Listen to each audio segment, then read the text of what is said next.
Navigate to Components, Connectors, and then to the folder you want to create the connector in.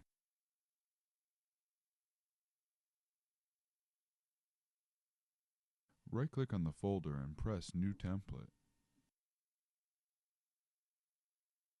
Name the connector and give it a description.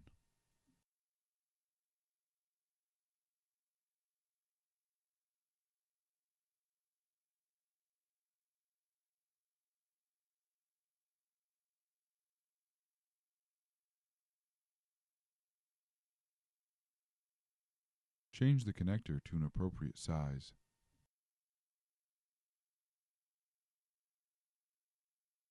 Choose a color for the connector to be. At the top, click on either the connector or port symbol. Navigate and select ports the connector can plug into.